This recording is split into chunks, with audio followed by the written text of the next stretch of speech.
हाँ भाई, राम राम, नमस्कार, जय हिंद। क्या हाल है आपके? तो सिलेबस की तरफ, अंतिम पड़ाव की तरफ अपन बढ़ रहे हैं। और कल क्या किया था? चैप्टर 13 कर लिया था क्या पूरा? बताओ। और आज अपन चैप्टर 14 कर लेंगे और नगर पालिका एक्ट जो 2009 है वो कंप्लीट कर लेंगे। उसके बाद अपने रूल्स वगैरह बचेंगे, ठीक है? तो अपनी किताब खोल लो, बुक निकाल लो भाई। जो भी अपनी बुक है, छोटी सी मोटी सी बढ़िया सी बुक है, वो खोल लो। और जिसके पास नहीं है वो ले आओ, सीधी सी बात है। तो कल चैप्टर हमने क्या पढ़ा था? 13 पढ़ा था। बहुत अच्छी तरीके से मैंने आपको थोड़ी देर में समझा दिया था। छोटा सा चैप्टर था, इतू सा चैप्टर था, है ना? उसके बाद अपन चैप्टर 14 स्टार्ट करेंगे, ठीक है? बाकी पढ़ाई कैसी चल रही है आपकी? ठीक चल रही है? अब एग्जाम भी नज़दीक आने को है ना? तो कल जो पढ़ा था उसका एक बार थोड़ा सा रिवीजन कर लेते हैं, ठीक है? तो मैंने बताया था कि चैप्टर 13 अभियोजन और अभियोजनवाद आदि, इसमें कितनी धाराएं थी? 11 धाराएं थी। 98 से 8 तक थी। दो भागों में बांटा था इसको अपन ने, अभियोजन और किसमें? वाद में बांटा। अभियोजन वालों की धाराओं को एक तरफ कर लिया था, वाद वाली धाराओं को एक तरफ कर लिया था। तो 298 जो धारा थी वो क्या थी?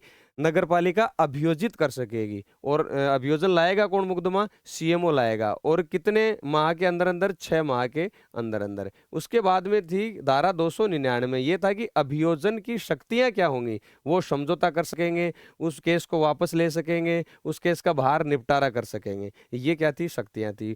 फिर था कि नगर पालिका के नुकसान की संपत्ति, नगर पालिका के संपत्ति के नुकसान की पूर्ति कैसे की जाएगी? तो वो मजिस्ट्रेट ये अवधारित करेगा और नुकसान के साथ साथ पेनल्टी भी दी जाएगी। फिर था कि कुछ अपराध संज्ञेय होना, यानी जो बिना वारंट के गिरफ्तारी कर सकते हैं, और वो जमानती होना, उनकी जमानत भी हो सकती थी। तो वो धाराएं कितनी थी? 167, 36, 45 और 297 ए बी सी। उसके बाद में थी कि भाई कोई प्रक्रिया में त्रुटि है तो वो करस्तम, जब्ती, डिस्ट्रेस, अविधि मान्यपूर्ण नहीं माना जाएगा। दूसरी साइड था वाद, ठीक है? तो उसमें क्या सिस्टम था? उसमें यह था कि धारा जो 303 है उसके अनुसार कि अगर मान लो जो भी अपना जो मुआवजा है या कोई वे है, खर्चे हैं, वो अगर वसूल नहीं कर पा रहे तो अब अपन न्यायालय में क्या लाएंगे? वाद। जो धारा 304 थी उसके अनुसार क्या था कि अधिकारियों के विरुद्ध अगर वाद ला रहे हैं तो 2 माह का नोटिस देना पड़ेगा और उनको भी 6 माह के भीतर भीतर ही आपको मुकदमा लाना पड़ेगा, ठीक है? उसमें फिर 305 में था कि सिविल न्यायालय स्टे नहीं दे सकता। किस मामलों में? जब मान लो किसी भी अध्यक्ष उपाध्यक्ष सदस्य का क्या हो, चुनाव गलत तरीके से हुआ हो, ऐसा है, ऐसी कोई आपके पास शिकायत आ जाए, या कोई समिति है नगर पालिका की या उप समिति है, उसका चुनाव अगर उसके पास शिकायत आए कि इसका गलत तरीके से हुआ, सही नहीं हुआ है, तो स्टे नहीं देगा। 306 समझौता है ही, कोई दिक्कत ही नहीं इसमें। 307 है अभिलेख मंगवाने की शक्ति, यानी अभिलेख साबित करने की शक्ति, सॉरी, अभिलेख साबित करने की। यानी जो भी नगर पालिका का कोई लीगल कीपर है, वैध अभिरक्षक है या कोई प्राधिकृत अधिकारी है जो कि उन डॉक्यूमेंट्स को अटेस्टेड कर दे, तो वो साक्ष्य के रूप में प्रयोग में लाए जा सकेंगे। उसके बाद में था धारा 308, यानी समन करने पर निर्बंधन। समन किसका बताओ? नगर पालिका के कर्मचारी को दस्तावेज मंगवाने के लिए अगर कोर्ट बुलाता है तो वो गलत है, हालांकि विशेष मामलों में उसको बुलाया जा सकता है। तो ये अपना चैप्टर 13 था। आगे अपन पढ़ते हैं चैप्टर 14। तो पूरा सिलेबस अपन ने कर लिया है लगभग। और ये जो आपका चैप्टर 14 है, ये क्या है? नियंत्रण। नियंत्रण क्या होता है? कंट्रोल। नियंत्रण, कंट्रोल। तो ये धारा कितना है? 309 से लेके 327 तक। तो इसको भी एक एक धारा अपन याद करने वाले हैं, ठीक है? तो चलें आगे। तो कंट्रोल, कंट्रोल कैसे कर सकते हो बताओ? मैंने उस समय भी बताया था कि अगर इसकी बात करें अपन, इस स्वायत्त शासन विभाग की, तो ऊपर मंत्री है, ठीक है? प्रमुख शासन सचिव है, उसके बाद में प्रमुख शासन सचिव, ये पूरे एक्ट में कहीं नहीं आते, लेकिन निदेशक एवं विशिष्ट सचिव ये अपने हमेशा काम आते रहे हैं, ठीक है? उसके बाद में डीडीआर है, फिर आपका नगर पालिका है, ईओ वगैरह, ये मैंने आपको समझाया था। तो वहां पे क्या है कि उस पे कंट्रोल रखा जाएगा। राज्य सरकार तो ऊपर है ही है, राज्य सरकार तो कंट्रोल, मतलब कहने का मतलब है ये चैप्टर ये है कि नगर पालिका पे कैसे कंट्रोल रखें, उसका प्रशासन कैसे चलाएं, ठीक है? तो उससे संबंधित ये चैप्टर है। तो अब आगे बढ़ते हैं, ठीक है? तो 300, पहले अपन धारा 309 से लेके 314 तक धारा याद करेंगे। 309, 310, 311, 312, 313 और 314, ठीक है? तो 309 क्या कहती है कि निदेशक यानी डायरेक्टर, उपनिदेशक यानी डिप्टी डायरेक्टर, और एडिशनल डायरेक्टर अतिरिक्त, है ना, अतिरिक्त निदेशक, एडिशनल डायरेक्टर, इसकी नियुक्ति करना, इनकी क्या नियुक्ति करना। फिर इन्हीं लोगों को क्या निरीक्षण व पर्यवेक्षण की, सुपरविजन की और इंस्पेक्शन की शक्तियां, निरीक्षण व पर्यवेक्षण की शक्तियां। ठीक है, एक बात बताओ, ये बड़े अधिकारी किसने कर दिए? राज्य सरकार ने नियुक्त कर दिए। ये क्या करेंगे? नगर पालिका का निरीक्षण व परीक्षण करेंगे। निरीक्षण व पर्यवेक्षण की क्या होंगी? शक्तियां। तो करेंगे किसकी? नगर पालिका कार्यालय की करेंगे। नगर पालिका क्या करेंगे? कार्यालय की क्या करेंगे? निरीक्षण करेंगे। फिर ये क्या कर सकते हैं कि जैसे मान लो कोई भी आदेश है, उसको निलंबित कर सकते हैं, बिल्कुल कर सकते हैं, तोप है तो अपने आप में। ठीक है, जो जनता के लिए हानि पहुंचा रहा हो या क्षोभ पहुंचा रहा हो। ठीक है, फिर मान लो आपात की दशा में, आपात की दशा में, इमरजेंसी के समय में मजिस्ट्रेट की शक्तियां, और आपात की दशा में, आपात की दशा में नगर पालिका द्वारा राज्य सरकार के अनुदेशों का पालन करना। ये धाराएं क्या क्या है इनमें? सबसे पहले 309, director, deputy director, additional director की नियुक्ति करेगा कौन? राज्य सरकार। कौन करेगा? राज्य सरकार। पदनाम क्या होगा? पदनाम होगा निदेशक स्थानीय निकाय, या और अन्य कोई नाम जब राज्य सरकार अलग अलग कभी भी डिसाइड कर सकती है। तो अभी क्या, जैसे निदेशक स्थानीय निकाय, इनको ठीक है, ये तो क्या हो गई? 309 हो गई। धारा 310 क्या कहती है? निरीक्षण, यानी वो इंस्पेक्शन कर सकते हैं या सुपरविजन कर सकते हैं। कौन? उपर्युक्त जो अधिकारी थे, या राज्य सरकार किसी भी अधिकारी को क्या करे? अथोराइज करे। तो वो क्या क्या कर सकता है? वो कर सकता है कि नगर पालिका की कोई भी स्थावर संपत्ति है, या जहां कोई भी कार्य चल रहा है, या नगर पालिका में कोई भी जगह, वहां पे प्रवेश कर सकता है। बिल्कुल कर सकता है भाई, जब राज्य सरकार ने भेज दिया तो। दूसरा यह है कि कोई भी विवरण, स्टेटमेंट, विवरणी, रिटर्न, डॉक्यूमेंट, दस्तावेज, या कोई लेखा, अकाउंट, या कोई रिपोर्ट मांग सकता है। बिल्कुल मांग सकता है। अगर राज्य सरकार चाहे तो वो जांच भी कर सकता है। क्या कर सकता है? जांच भी। और शक्तियों का प्रत्यायोजन भी कर सकता है वो, यानी शक्तियां किसी और को भी डेलीगेट कर सकता है। ठीक है, लेकिन वो आदमी उपखंड अधिकारी की रैंक से नीचे का नहीं होना चाहिए। उपखंड अधिकारी की रैंक से नीचे का नहीं होना चाहिए। ये किसमें किया जा सकता है? धारा 310 में। ठीक है, उसके बाद धारा 311 क्या थी? नगरपालिका कार्यालयों का निरीक्षण। ये तो बता ही दिया। बिल्कुल, नगरपालिका कार्यालयों को क्या कर सकता है? वो निरीक्षण कर सकता है। कोई भी दस्तावेज वगैरह मांग सकता है, कोई भी दस्तावेज वगैरह मांग सकता है, या उसको लगे कि यहाँ पे कुछ भी मान लो कि इधर उधर है, गड़बड़ है, तो राज्य सरकार को सूचित भी कर सकता है। ठीक है, ये कौन सी हो गई आपकी? धारा 311। या कोई आदेश है, 312 क्या कहता है? कोई भी आदेश को निलंबित करने की शक्ति। आदेश निलंबित, यानी उसको लगे कि नगरपालिका के अंदर, यानी राज्य सरकार द्वारा पराधिकृत अधिकारी को लगे कि नगरपालिका के अंदर जो कोई आदेश एक लगा हुआ है, वो जनता के लिए क्या है? क्षोभ पैदा कर रहा है या हानि पैदा कर रहा है, तो उस आदेश को क्या कर सकता है? वो निलंबित कर सकता है, उस आदेश को सस्पेंड कर सकता है। ठीक है, और वो कारण लिखेगा कि क्या कारण है, और उन कारणों को लिख के एक प्रति तैयार करेगा, जो कि एक तो राज्य सरकार के पास जाएगी, एक नगर पालिका को खुद को देगा। और राज्य सरकार जो आदेश जो पारित करेगी, वो आदेश क्या होगा? अंतिम होगा। लेकिन ये तो फिर एक तरफा काम हो गया नहीं, इसमें नगर पालिका को भी मौका दिया जाएगा स्पष्टीकरण का। नगर पालिका को भी स्पष्टीकरण का मौका दिया जाएगा। चलो ठीक है। फिर धारा 313 क्या कहती है सर? एक तो है 313, एक है धारा 314। ये दोनों आपात से संबंधित हैं। ठीक है, आपात से संबंधित।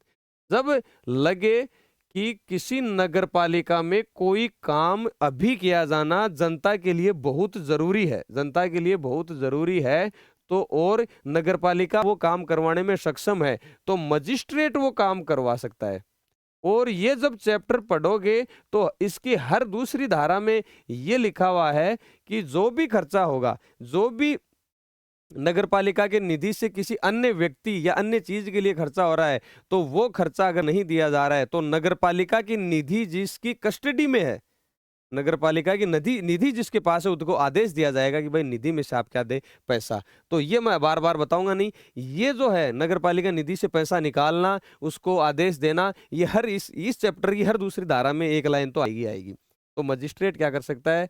वो काम करवा सकता है। आपात की दशा में, आपात की दशा मान लो कोई अकाल है, कोई भूकंप आ गया, कोई बाढ़ आ गया, बाढ़ आ गई, सूखा आ गया, तो उस समय में क्या करेगा कि नगरपालिका को राज्य सरकार ये निर्देश देगी, ये निर्देश देगी कि तेरे पास जो भी संसाधन है, चाहे अस्पताल हैं, ठीक है, या जो भी आपके पास जलापूर्ति के संसाधन हैं, जितने भी आपके पास साधन हैं, उनको इस मामले में आपात के समय में आपको देने पड़ेंगे। ये 313 और 314 है। ठीक है, तो अपन पीडीएफ ले लें 14 वाले चैप्टर की। बताओ, आपके आगे के बिना थोड़ी कोई काम किया जा सकता है।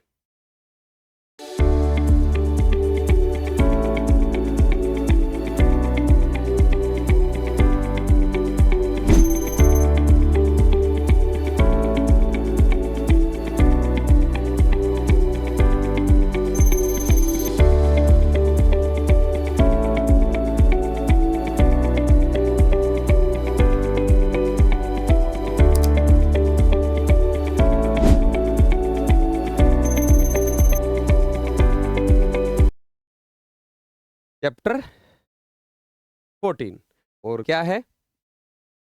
कंट्रोल। ठीक है, नियंत्रण। धारा 309 से लेके 327 तक।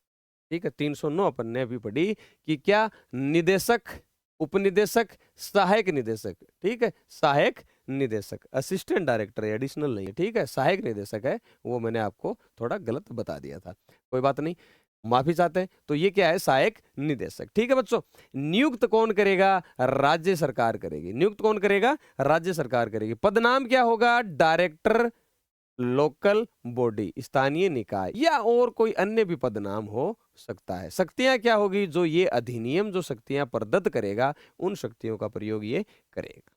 ठीक है, चलो आगे। फिर है निरीक्षण, मैंने बताया इंस्पेक्शन व सुपरविजन की शक्तियां। बिल्कुल, कौन? राज्य सरकार द्वारा कोई भी सामान्य या विशेष आदेश से नियुक्त या प्राधिकृत किसी भी अधिकारी को निम्नलिखित शक्तियां होंगी। क्या? क्या वो स्थावर संपत्ति में जा सकता है, कोई कार्य स्थल में प्रवेश कर सकता है, और उसको निरीक्षण की शक्तियां होंगी। यानी उस संपत्ति की, उस कार्य स्थल की वो क्या कर सकता है? प्रवेश भी कर सकता है और निरीक्षण भी कर सकता है, इंस्पेक्शन भी कर सकता है। फिर मैंने बताया कोई भी दस्तावेज, डॉक्यूमेंट, विवरण, स्टेटमेंट, ये आपका अकाउंट रिपोर्ट, ये भी मांग सकता है, उसको कोई मना करने वाला नहीं है, क्योंकि राज्य सरकार ने प्राधिकृत किया है। ठीक है, अगर उसको ये कोई आपत्ति मिल जाए, कोई जानकारी मिल जाए, तो वो नगर पालिका से कोई जानकारी या कोई उसको ऐसा ऑब्जेक्शन है, तो नगर पालिका से कोई दिए हुए समय के भीतर भीतर नगर पालिका से अपेक्षा करेगा, उसको लिखित उत्तर दिया जाएगा। ठीक है, वो जांच संचालित भी कर सकता है। कौन? अगर राज्य सरकार द्वारा उसको निर्देश दिए जाएं तो। और जांच अगर मान लो कोई भी ऊपर वाले अधिकारी हैं, वो अगर कोई मान लो अधीनस्थ को अगर कोई शक्ति प्रत्यायोजित करेंगे, तो कम से कम किस रैंक का होना चाहिए? उपखंड अधिकारी का। यहीं से मान ले क्वेश्चन निकल के आ सकता है। ठीक है, एक अपन ने बताओ कौन सी धारा में ये पढ़ा था कि, चलो मैं चैप्टर बता देता हूँ, चैप्टर दूसरे में कौन सी धारा में ये पढ़ा था कि ये जो जांच की जाएगी वो कम से कम राज्य स्तरीय सेवा का अधिकारी होना चाहिए? आप कमेंट बॉक्स में बता सकते हैं। फिर है 311 में नगरपालिका के कार्यालय का निरीक्षण इन लिए लोग कर सकते हैं। ठीक है, इनके पास पावर होता है। फिर रहता है कि आदेश के निष्पादन में उसको निलंबित कर सकते हैं क्या? बिल्कुल कर सकते हैं। कौन? राज्य सरकार द्वारा नियुक्त या प्राधिकृत कोई भी अधिकारी की राय में यदि नगरपालिका का आदेश जनता को क्या हानि पहुंचा रहा हो, क्षोभ पहुंचा रहा हो, या वो क्या है, विधि विरुद्ध है, तो उसको क्या कर देगा, अपने हस्ताक्षर करके उस पे, और उसको क्या कर देगा, रोक देगा, निलंबित कर देगा। फिर एक, मैंने बताया ना, एक प्रति तैयार करेगा कारणों की विवरण सहित, एक राज्य सरकार को देगा और एक नगरपालिका को देगा, और राज्य सरकार का जो आदेश होगा वो अंतिम होगा, ठीक है। होगा, लेकिन नगरपालिका को स्पष्टीकरण का मौका दिया जाएगा, ये मैंने आपको पहले ही बता दिया था। ये आपकी 309 से लेके 312 तक, ठीक है। आगे चले। बताओ। हाँ नहीं, 12 तक भी दो और रहेगी ना, 313 और आपात वाली दोनों। तो मैंने बताया आपात की दशा में असाधारण शक्तियां क्या हो सकती हैं, कि मान लो किसी भी कार्य करने के लिए नगरपालिका सशक्त है, वो कर सकती है, ठीक है, और जिसका तुरंत किया जाना बहुत जरूरी है, तुरंत उसका एग्जीक्यूट करना बहुत जरूरी है। क्यों? क्योंकि जनता के स्वास्थ्य और सुरक्षा का मामला है, जनता के स्वास्थ्य और सुरक्षा का मामला है, तो कौन कर सकता है बताओ? जिला मजिस्ट्रेट कर सकता है इन कार्यों को, और इन कार्यों में हुए खर्चे का भुगतान किसके द्वारा किया जाएगा? नगरपालिका में। फिर मैंने बताया कि अगर मान लो उस व्यय और पारिश्रमिक का भुगतान नहीं किया जाता है, तो उसको आदेश कौन देगा? जिसके पास नगरपालिका निधि है उसको मजिस्ट्रेट आदेश देगा। ये लाइन हर जगह आएगी, या राज्य सरकार की बात आएगी तो राज्य सरकार आदेश देगा, जिसके पास नगरपालिका निधि की अभिरक्षा है और उससे पेमेंट करवाएगा, ठीक है। वही फिर आपात के समय में जो किसकी अध्यपेक्षा, सरकार की जो है रिक्विजिशन का क्या करेंगे? पालन करेंगे, उनकी अपेक्षाओं का पालन करेंगे। जब मान लो युद्ध की स्थिति हो, अकाल की स्थिति हो, खतरनाक रोग हो, बाढ़ हो, या अन्य आपात स्थिति में, जिसमें बहुत बड़े, जैसे कोई मेला है, बहुत बड़ा आयोजन है जिसमें बहुत ज्यादा लोग एकत्रित होते हैं, तब उसमें क्या करेंगे कि नगरपालिका भी, जितने भी संसाधन नगरपालिका, चाहे चिकित्सा हो, चाहे उसका जन स्वास्थ्य हो, स्वच्छता के हो, टीकाकरण के हो, पशु चिकित्सा हो, विद्युत हो, जलापूर्ति हो, मैंने ये सारी चीज बताई थी ना, या कोई उनका डॉक्टर हो, वैद्य हो, हकीम हो, उनकी सेवाएं राज्य सरकार ले सकती है। तो ये आपके 314 तक धारा हो गई, 309 से लेके 314 तक, ठीक है। अब आगे चले, दो धाराएं और हैं, दो धाराएं हैं, 315 और 316, 315 और 316। मान लो 315 है कि सार्वजनिक जब काम किए जाएंगे, सार्वजनिक कार्यों के लिए अभिकरण, एजेंसी, ये तो है सार्वजनिक नगर पालिका के अंदर जो सार्वजनिक कार्य किए जाएंगे, एजेंसी। लेकिन अगर मान लो राज्य सरकार करे, तो नगर पालिका में राज्य सरकार द्वारा नगर पालिका में किए गए कार्यों के बारे में उपबंध, ये दो धाराएं हैं, इनको एक साथ आपको याद करनी। यानी सार्वजनिक कार्यों के लिए क्या है? अभिकरण, और राज्य सरकार काम करे तो देखो, मान लो कि सार्वजनिक ऐसे काम है नगरपालिका में, और वो ऐसे बड़े काम है कि नगरपालिका के बस की बात नहीं है, यानी उसके प्रबंधन के अधीन ही नहीं है, मतलब काफी उसमें तकनीकी चाहिए, काफी उसमें पैसा चाहिए, तो वो राज्य सरकार करवा सकेगी किसी अभिकरण से। लेकिन फिर वही बात कि खर्चा तो किसका लगेगा? नगरपालिका का। और राज्य सरकार कुछ कार्यों को राज्य सरकार भी कर सकती है नगरपालिका में, ठीक है, उनको चाहे वो पूर्णतः करे, होली करे, पार्सली करे, कैसे भी करे, या उन कुछ कार्य नगरपालिका से वो ले ले वापस, या कुछ कार्य नगरपालिका को दे दे, तो राज्य सरकार तो कुछ भी कर सकती है, कोई दिक्कत ही नहीं है। तो यही चीज मैं आपको बताना चाह रहा था। देखो, सार्वजनिक संक्रमों के लिए, यानी वर्क्स जिसको बोलते हैं, निष्पादन के लिए अभिकरण एजेंसी।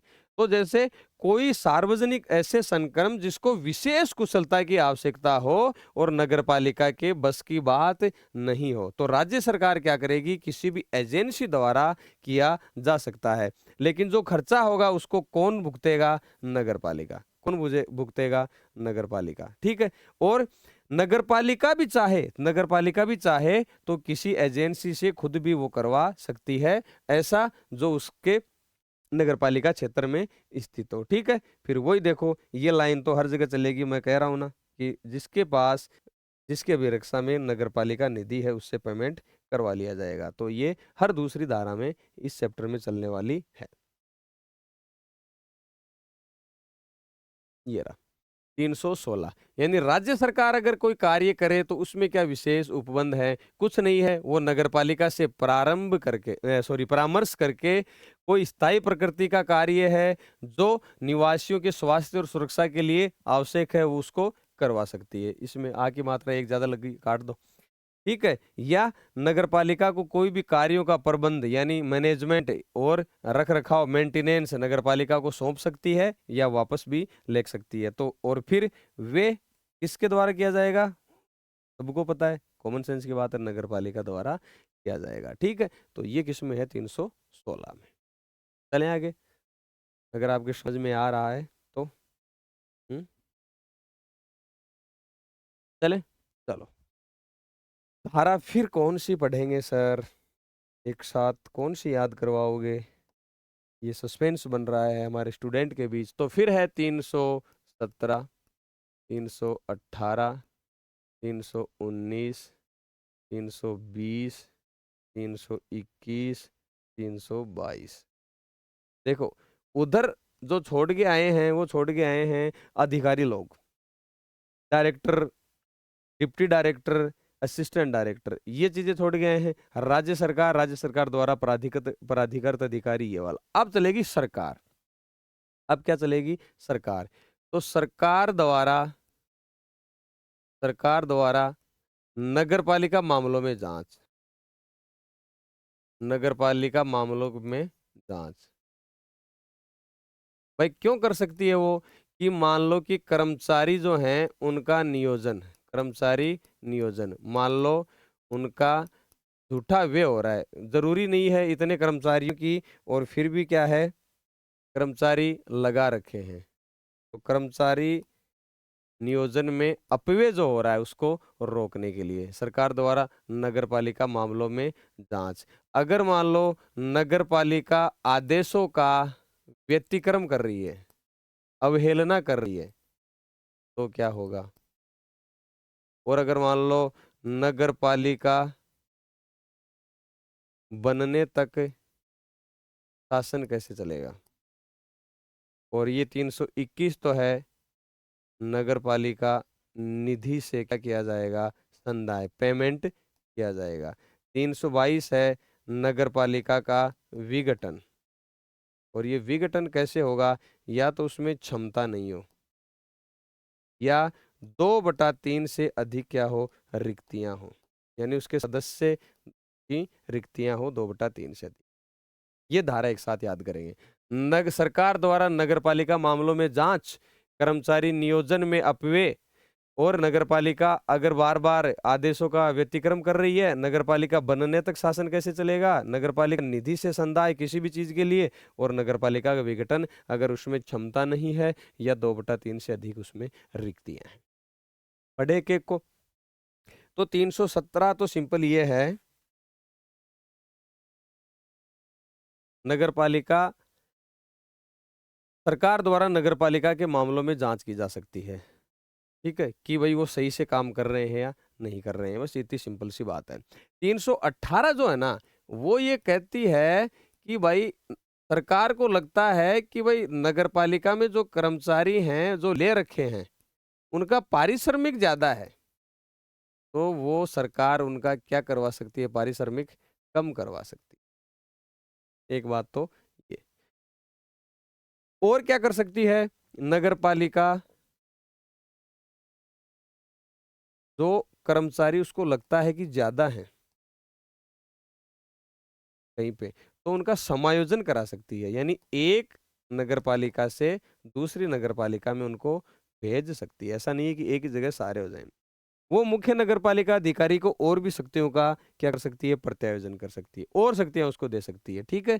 तो ईओ तो आप समझ गए होंगे, ईओ तो काफी बड़ी पोस्ट होगी, आपने एक्ट देख भी लिया है पूरा।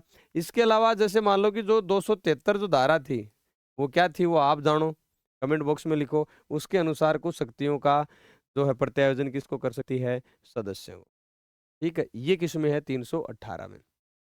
तो 317 में क्या था? नगरपालिका क्या, नगरपालिका के मामलों में सरकार द्वारा जांच। 318 क्या है? कर्मचारी का जो अगर नियोजन है उसमें अपव्यय हो रहा है। 319 में है कि अगर मान लो कि बार बार अगर वो व्यतिक्रम कर रही है, ठीक है, तो उसको क्या करेगी, नगर पालिका को समय देगी, कुछ समय देगी कि भैया मान जा, मत करे। अगर फिर भी वो नहीं मानती है तो वह एक व्यक्ति नियुक्त कर देगी, एक अधिकारी नियुक्त कर देगी। और इसको पैसा कौन देगा रहे, पारिश्रमिक कौन देगा रहे, आप ही बता दो कमेंट बॉक्स में। मेरे हिसाब से तो इसको नगर पालिका खुद ही देगी।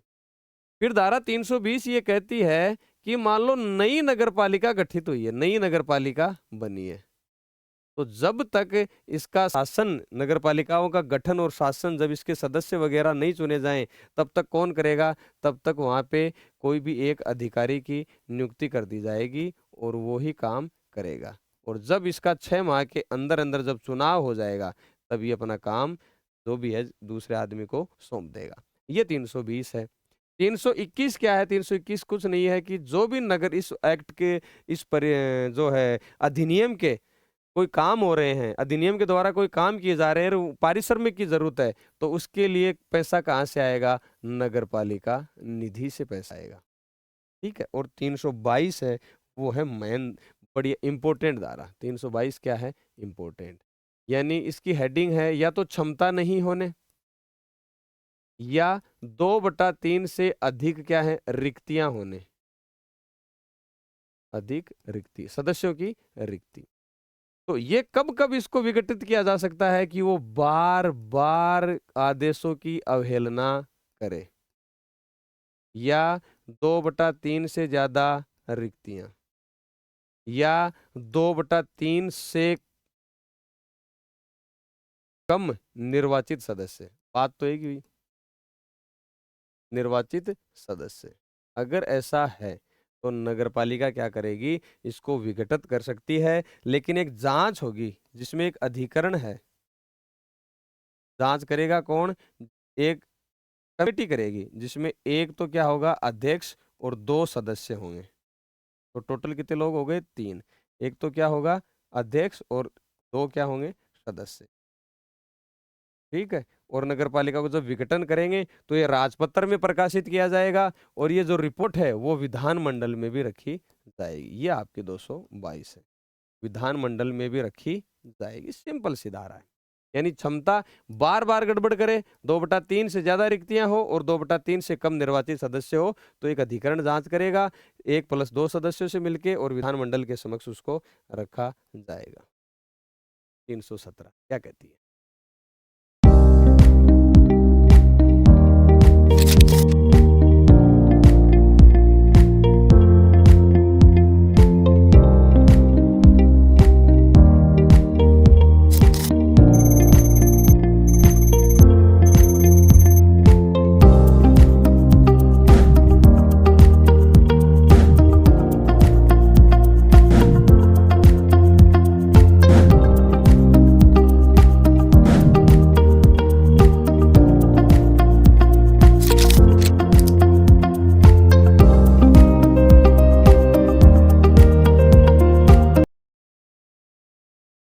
नगर पालिका मामलों की सरकार द्वारा जांच। ठीक है। कौन करेगा, राज्य सरकार द्वारा नियुक्त अधिकारी करेगा। कौन करेगा, राज्य सरकार द्वारा नियुक्त अधिकारी। ये पहले भी आई थी सिविल प्रक्रिया संहिता 1908 के तहत, और एक दूसरी धारा में भी आई थी, उस समय भी वो कर रहा था। ये कौन सी धारा थी, वो आप मेरे को कमेंट बॉक्स में बता दो। इसके तहत उस अधिकारी को क्या शक्तियां होंगी, वो निरीक्षण कर सकेगा, उन गवाहों को बुला सकेगा और उनको दस्तावेज पेश करने के लिए कह सकेगा। और इस अधिकारी के पास यह भी शक्ति होगी कि जो हाजिर होने वाली साक्षी हैं, उनके भैया जो खर्चा हुआ है उसका भुगतान करो। ठीक है। और राज्य सरकार खर्चों का भुगतान करवा सकेगी। कैसे, कि भाई किसको करें, किस सीमा तक और किस दर से करें। ठीक है। और वो जो खर्चा होगा वो 15% वार्षिक, 15% वार्षिक, ब्याज से अधिक नहीं हो। भाई ये ब्याज लिख लो, 15% वार्षिक ब्याज है ना, ब्याज और लिख लो इसमें, उससे अधिक नहीं हो, राज्य सरकार की पूर्ण शक्ति होगी। ठीक है।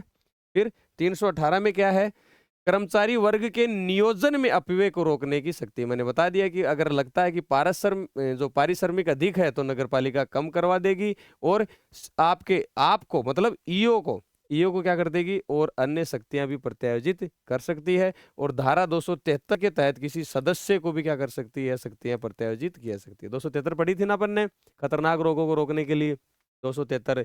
और उसमें जुर्माना कितना था बताओ, 2000 से 5000 था क्या। अतिरिक्त कर्मचारियों को अन्य नगर पालिकाओं में समायोजित भी कर सकती है। ठीक है, ये थी धारा 318। 319 क्या कहती है भाई, नगर पालिका द्वारा कर्तव्यों की पालना नहीं करने पर राज्य सरकार की क्या शक्ति है, कुछ नहीं है। उसकी शक्ति यह है कि नगर पालिका क्या करेगी, राज्य सरकार द्वारा जांच का है ना, राज्य सरकार क्या करेगी, जांच करेगी। और एक कालावधि, राज्य सरकार जांच के पश्चात एक अवधि कि भाई इस तक आपको है ना ये कर्तव्य का पालन करती है या नहीं करती है। अगर नहीं करेगी तो मैंने क्या कहा, एक व्यक्ति वहां पे नियुक्त करेगी, और उसको पैसा कौन देगा, नगर पालिका। और अगर मान लो नगर पालिका नहीं दे तो राज्य सरकार आदेश किसको देगी बताओ, राज्य सरकार आदेश देगी कि जिसके पास नगर पालिका निधि है, जिसके अभिरक्षा में नगर पालिका निधि है, वो लाइन मैंने लिखी नहीं, बाकी वो भी यहाँ आ जाती। ठीक है, 319। 320 क्या है बच्चों, कि नगर पालिका की स्थापना होने तक उसकी शक्तियों का प्रयोग कौन करेगा। मैंने बताया कि जब नई नगर पालिका बनेगी तो वहां क्या करेंगे, कोई समिति या कोई ऐसा अधिकारी नियुक्त कर देंगे, और वो क्या करेगा, उनका शक्तियों का प्रयोग करेगा। ठीक है, लेकिन कोई ऐसा अधिकारी या समिति या प्राधिकारी कोई नया कर प्रस्तावित नहीं करेगा, नया कर प्रस्तावित नहीं करेगा। और 6 माह के भीतर भीतर जब प्रथम निर्वाचन हो जाएगा तब वो अपना कार्यभार दूसरे को दे देगा, और नगर पालिका अपने तरीके से सुचारू रूप से चलती रहेगी। और मानो 321 ये है, मैंने बता दिया कि रकम का भुगतान नहीं करेंगे तो नगर पालिका निधि की अभिरक्षा रखने वाले व्यक्ति को भुगतान का आदेश दे देगी। 321 तो सिंपल था। अब देखो 322 अच्छी है। विघटन कब हो सकता है, बार बार दुरुपयोग करे, शक्तियों का अतिक्रमण करे, किसी भी समय रिक्तियों की संख्या 2/3 से क्या हो, अधिक हो, 2/3 से अधिक हो, और किसी भी समय उसके निर्वाचित सदस्य 2/3 से क्या रह जाएं, कम रह जाएं, तब क्या होगी, ये मानो कि उसमें क्षमता नहीं है। तो इसमें क्या होगा, अध्यक्ष के माध्यम से स्पष्टीकरण मांगा जाएगा, और नगर पालिका के विरुद्ध एक आरोपों का एक विवरण तैयार करेगी, और एक अधिकरण, मैंने क्या बताया, एक अध्यक्ष तथा कम से कम 2 सदस्यों से क्या करवाएगी, जांच करवाएगी, और इस विघटन को राजपत्र में प्रकाशित करेगी, और विघटन का आदेश विधानमंडल के समक्ष रखा जाएगा। ये मैंने आपको पहले ही बता दिया। तो ये तो धारा कौन सी हो गई, 322। तो अपन ने पढ़ा 309 से लेके 314 तक, फिर पढ़ा 315 और 16 पढ़ा, फिर पढ़ा 317 से लेके 322 तक। ठीक है, अब पढ़े अब बहुत और सिंपल सिंपल आने वाली है, बता ना, 323 और 324। 323 और 324 कुछ नहीं है इनमें, कुछ नहीं मतलब कुछ नहीं। 323, मान लो नगर पालिका है और उसका विवाद या तो नगर पालिका के साथ हो जाए या कोई स्थानीय प्राधिकारी के साथ हो जाए, ये तो 323 में। या नगर पालिका है, उसका विवाद हो जाए नगर सुधार न्यास,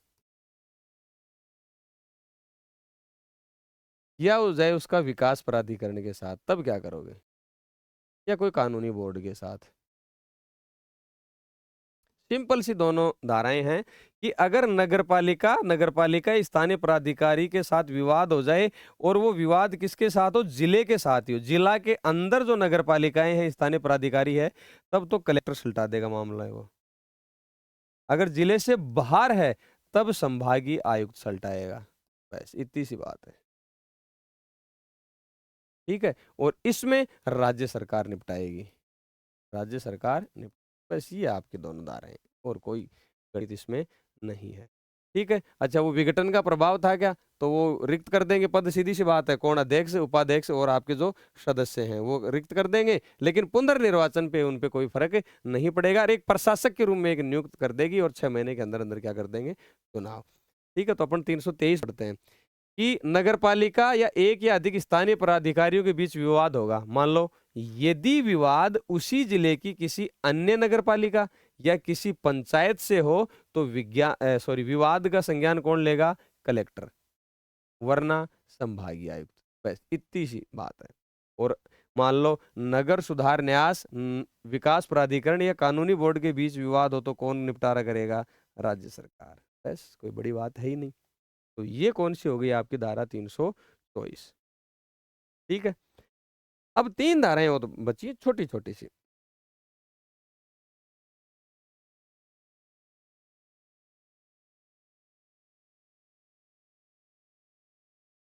कौन सी? 300 323 होगी, 325, 326 और 327। 327 तो है अभिलेख मंगवाने की शक्ति, और अभिलेख साबित करने की शक्ति कौन सी धारा में मुझे बता दो कमेंट में। अभिलेख मंगवाने की शक्ति। और 326 है शक्तियों का प्रत्यायोजन। शक्तियों का प्रत्यायोजन समझते हो ना? अब तो शुरू से कितनी बार आ गया नाम, ये डेलीगेट यानी दूसरे को शक्तियां सौंपना। और 325 है कि मान लो कोई एक्ट की कोई उपविधि है, कोई नियम है, तो उसको राज्य सरकार क्या कर सकती है? रद्द भी कर सकती है, उसको मॉडिफिकेशन कर सकती है, उसमें है ना कुछ संशोधन कर सकती है। तो ये है, तो बिल्कुल राज्य सरकार कर सकती है भाई, कोई दिक्कत ही नहीं है। और कुछ शक्तियों का प्रत्यायोजन कर सकती है, अभिलेख भी मंगवा सकती है। मतलब ये बोल बच्चन है, इसमें इन धाराओं में कुछ है भी नहीं भाई। नगर पालिका सॉरी राज्य सरकार है, राज्य सरकार द्वारा कोई भी प्राधिकृत अधिकारी है, कोई भी है, तो वो नगर पालिका से कोई भी अभिलेख मांग सकता है, राज्य सरकार को मांग सकती है, इसमें कोई दो राय नहीं है। बस इतना सा है इसमें। तो ये 326 आपकी, ये 325। इसमें क्या है कि सरकार की नगर पालिकाओं की कोई भी उपविधि है या नियम है, उनको वो कैंसिल भी कर सकती है, मॉडिफाई भी कर सकती है। बिल्कुल कर सकती है। कैसे करेगी? राज्य सरकार राजपत्र में अधिसूचना द्वारा, और नगर पालिका को स्पष्टीकरण दिया जाएगा। ठीक है, मतलब राज्य सरकार की नगर पालिका की कोई भी उपविधि है, कोई भी उपविधि है या नियम है, उसको वो कैंसिल भी कर सकती है और उसको मॉडिफाई भी कर सकती है। लेकिन ये करने से पहले वो राजपत्र में प्रकाशित करेगी, राजपत्र में अधिसूचना प्रकाशित करेगी, और नगरपालिका को भी सुनवाई का अवसर देगी। ये तो 325 है। 326 है कि भाई कुछ शक्तियों का प्रत्यायोजन कर सकती है। कौन सी? एक तो अपील प्राधिकारी नियुक्त करने, ये वाली वो शक्ति प्रत्यायोजित नहीं कर सकती। एक ये कुछ धाराएं हैं, जैसे 3 हो गई, 6 हो गई, 7 हो गई, सारी धाराएं इंपॉर्टेंट धाराएं। इनके अलावा अपने जो अधीनस्थ किसी अधिकारी को क्या कर सकती है? शक्ति प्रत्यायोजित कर सकती है। भाई अपील प्राधिकारी नियुक्त करने से संबंधित शक्ति प्रत्यायोजन थोड़ी कर देगी। या जैसे नगर पालिकाओं का परिसीमन है, संरचना है, पदावधि, ये सारी शक्तियां प्रत्यायोजित नहीं करेगी इनसे संबंधित। लेकिन वो किसको कर सकती है? बाकी शक्तियों का प्रत्यायोजन कर सकती है। या जैसे मान लो कोई कलेक्टर या राज्य सरकार के किसी अन्य अधिकारी को प्रदत्त शक्तियां दे रखी हैं, तो वो किसी दूसरे अधिकारी, मान लो कि कोई इस एक्ट के अनुसार, जैसे मान लो अपील करने का अधिकार, मान लो कई बहुत सारी चीजें हैं, जैसे धारा 183 थी, बहुत सारी थी, उसमें कलेक्टर को अपील कर सकते हैं। तो यहाँ राज्य सरकार अगर चाहे तो वो शक्तियां एसडीएम को भी क्या कर सकती है? प्रत्यायोजित कर सकती है। वो कर सकती है, लेकिन ये वाली नहीं कर सकती। और 327 है अभिलेख मंगवाने की शक्तियां। अभिलेख मंगवाने की शक्ति यानी कोई भी आदेश है या रिजोल्यूशन है, प्रस्ताव है, उसको क्या कर सकती है? उसकी शुद्धता, करेक्टनेस वो देख सकती है। वैधता, लीगेलिटी, ठीक है, औचित्य, प्रोप्राइटी, स्पेलिंग देख लेना, पता नहीं, के समाधान के लिए कोई भी अभिलेख मंगवा सकता है। यानी उस आदेश की शुद्धता जांचने के लिए, औचित्य जांचने के लिए, उसकी वैलिडिटी या सॉरी लीगेलिटी जांचने के लिए वो मंगवा सकती है। ठीक है, अब वो किसी से भी हो सकता है, अध्यक्ष का भी हो सकता है, उपाध्यक्ष, सदस्य, अधिकारी द्वारा पारित कोई भी आदेश हो सकता है। ठीक है, और इसमें यह होगा कि जैसे मान लो कि इस अभिलेख की जांच कर रहा है वो प्राधिकृत अधिकारी, तब तक जो भी वो आदेश और संकल्प है उसको पोस्टपोन रखेगा, यानी उसको उसकी कार्यवाही को निलंबित रखेगा। ठीक है, उसके बाद अभिलेख की जांच के बाद राज्य सरकार या प्राधिकृत अधिकारी उस आदेश या उसको निरस्त कर सकता है, उलट सकता है, संशोधित कर सकता है जांच करने के बाद। ये आपका चैप्टर कंप्लीट, यानी एक्ट अपना यहाँ कंप्लीट होता है। और बजरंगबली का नाम लेके आप अपनी पढ़ाई चालू रखें। ठीक है, तो अपन क्या इसको रिवाइज करना चाहिए। अब 2 ही मिनट में अपन रिवीजन कर लेंगे, और जो भी डाउट है आप लिख सकते हो। मेरे हिसाब से मैंने बहुत अच्छे तरीके से आपको ये करवा भी दिया है। फिर भी आपको लगता है, और आपको और भी क्लासेस तो होंगी, जैसे रूल्स वगैरह की भी होंगी, सारी होगी, जो भी आपको लगता है वो क्लासेस और भी ले लेंगे। लेकिन आपने जो पढ़ाई है वो कम नहीं करनी है, उसको बहुत ही शानदार तरीके से आपको पढ़ते रहना है। मैं तो बार बार ये कहूँगा कि पढ़ने की कोई सीमा नहीं होती, मतलब 10 घंटे, 8 घंटे, 12 घंटे, जितना आप में दम है ना, उतना मेरे हिसाब से पढ़ना चाहिए। ठीक है ना।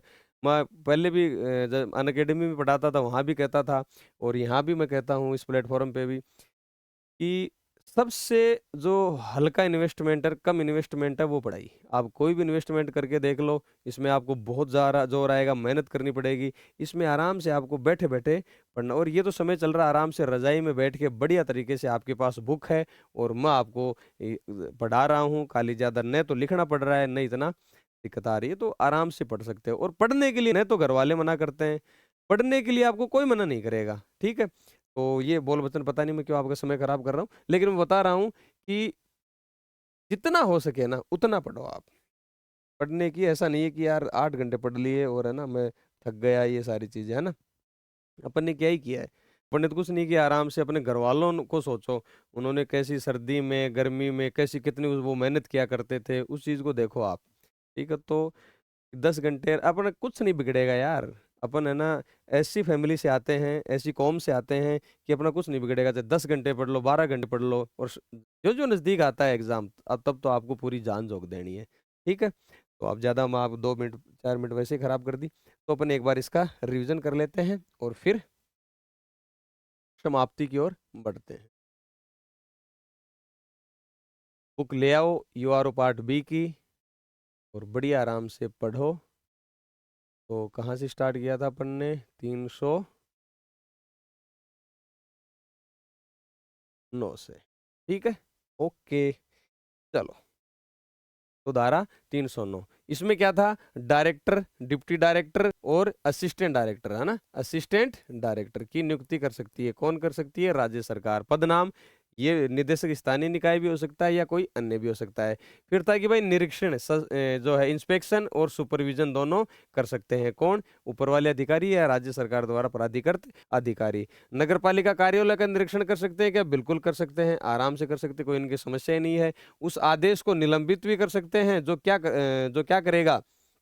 जो जनता को हानि पहुंचा रहा हो या क्षोभ पहुंचा रहा हो। आपात मजिस्ट्रेट, इसमें इस धारा में क्या है 313 में, कि जब ऐसा लगे कि नगरपालिका सशक्त हो काम करने में और जनता के स्वास्थ्य और जनता की भावनाओं को देखते हुए वो काम करना बहुत जरूरी है, तो उसमें मजिस्ट्रेट कर सकता है, और जो पारिश्रमिक है वो नगरपालिका निधि से प्राप्त कर सकता है। फिर मैंने बताया था कि आपात की दशा में ही नगरपालिका राज्य सरकार की अपेक्षाओं का पालन करेगी। जैसे कोई भी अकाल हो गया, बाढ़ हो गई, या ऐसी दशा में वो क्या करेगी? नगरपालिका के जितने भी संसाधन है वो संसाधन उसमें लगा दिए जाएंगे।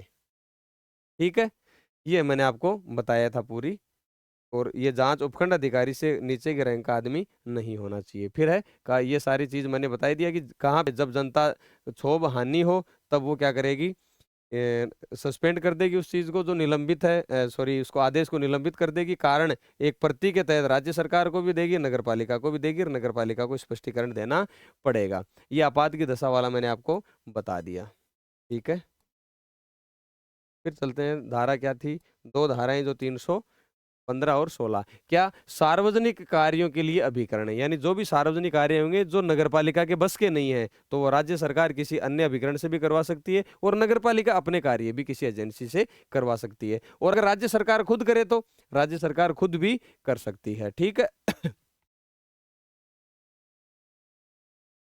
फिर है 317 से लेके 322 तक, ये मैंने आपको बता दिया कि राज्य सरकार द्वारा नगरपालिका मामलों में जांच, राज्य सरकार नगरपालिका मामलों की जांच भी कर सकती है। और कर्मचारी नियोजन, इसमें क्या होता है कि जैसे किसी भी नगरपालिका में ऐसा लगता है कि यार नगरपालिका कर्मचारियों को ज्यादा पैसा दे रही है, तो उनको कम करवा सकती है।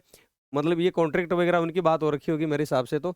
और नगरपालिका को लगता है कि उस नगरपालिका में ज्यादा कर्मचारी हैं, तो अन्य जगह भी समायोजन उनका कर सकती है। दूसरा, मुख्य नगरपालिका अधिकारी है उसको शक्तियों का प्रत्यायोजन और भी कर सकती है, और धारा 273 के तहत किसी सदस्य को भी शक्तियों का प्रत्यायोजन कर सकती है। ये किसमें है? 318 में। और नगरपालिका अगर आदेशों का बार बार व्यतिक्रम करती है तो नगरपालिका लिखित राज्य सरकार नगरपालिका को लिखित नोटिस से कोई कालावधि के भीतर ये बोलेगी कि आप क्या करो, इससे जो आदेश का या हमारे जो भी आदेश दिए जाते हैं उनकी पालना करो, वरना दूसरे व्यक्ति की वहाँ एक व्यक्ति की नियुक्ति कर दी जाएगी। और पारिश्रमिक कौन देगा? नगरपालिका। उसके बाद में था 20, नगरपालिका बनने तक कोई भी अधिकारी समिति या कोई पदाधिकारी है वो वहाँ पे शासन चलाएगा, लेकिन वो किसी नए प्रकार का कोई कर का प्रस्ताव नहीं लाएगा। ठीक है, और 6 माह का चुनाव होने के बाद वो हट जाएगा। 321 है कि नगरपालिका निधि से कोई भी जो इस अधिनियम के परियोजनाओं के लिए कोई भी जो पेमेंट है वो निधि से कर दिया जाएगा। नगरपालिका विघटन बता ही दिया, या तो उसमें क्षमता नहीं हो, 2/3 से रिक्तियां ज्यादा हो, या 2/3 से कम निर्वाचित सदस्य हो तब क्या कर दिया जाएगा? वहां पे जांच होगी जो कि एक अध्यक्ष प्लस 2 सदस्यों से, और वो राजपत्र में प्रकाशित की जाएगी विघटन की सूचना, और विधानमंडल के समक्ष भी रखी जाएगी। फिर बाद में अध्यक्ष वगैरह वो क्या दे देंगे? त्याग पत्र दे देंगे, और पुनर्निर्वाचन के लिए पात्र होंगे। 6 महीने के अंदर अंदर क्या होगा? चुनाव करवाए जाएंगे, और वहां पे तब तक एक प्रशासक की नियुक्ति करा दी जाएगी। ये 322 तक। फिर है 323 और 324। एक ही जगह मैंने बताया था कि अगर नगरपालिका नगरपालिका किसी एक ही नगरपालिका या स्थानीय प्राधिकारी के बीच, या नगर सुधार न्यास विकास प्राधिकरण या कानूनी बोर्ड के साथ नगरपालिका विवाद हो, तो वो क्या है? 324 में। अगर एक ही जिले की नगरपालिका स्थानीय प्राधिकारी है तब तो कलेक्टर सल्टा देगा उस काम को, वरना आयुक्त, और इधर कौन? राज्य सरकार। फिर 3 छोटी सी धाराएं थी। 325 उपविधियां, नियम आदि को राज्य सरकार क्या उपांतरित कर सकती है, रद्द कर सकती है, कुछ शक्तियों का प्रत्यायोजन कर सकती है, लेकिन अपील प्राधिकारी नियुक्त करने का शक्ति प्रत्यायोजित नहीं कर सकती, और अभिलेख तो मंगवा ही सकती है। तो ये आपका चैप्टर कंप्लीट। अपना एक्ट नगरपालिका अधिनियम 2009 समाप्त। ठीक है, बहुत अच्छी तरीके से मेरे हिसाब से तो मैंने पढ़ा दिया है। अब आप इसको किस प्रकार से ग्रहण किया आपने, किस प्रकार से इसको आत्मसात किया है, वो तो आप पे ही है। बाकी और भी किसी भी प्रकार की समस्या है तो आप बता सकते हैं, मैसेज भेज सकते हैं टेक्निकल टीम के पास, कमेंट कर सकते हैं। बाकी मेरा तो एक ही आपसे उम्मीद है, एक ही कहना है, एक ही निवेदन है, एक ही रिक्वेस्ट है कि आप जितना हो सके, मतलब मैं कह रहा हूँ इतना पढ़ो कि आप जब तक मर नहीं जाओ ना, कि भाई हम मरने की हालत तक नहीं हो जाओ, तब तक पढ़ते रहो। सरकारी नौकरी ज़रूरी है, आपको लेनी है। ठीक है, ओके। अब ज़्यादा मैं आपका समय नहीं लूँगा, आज के लिए इतना ही। Thank you. आगे फिर अपन और जो बचा हुआ पार्ट है वो पूरा करेंगे। Okay, thank you.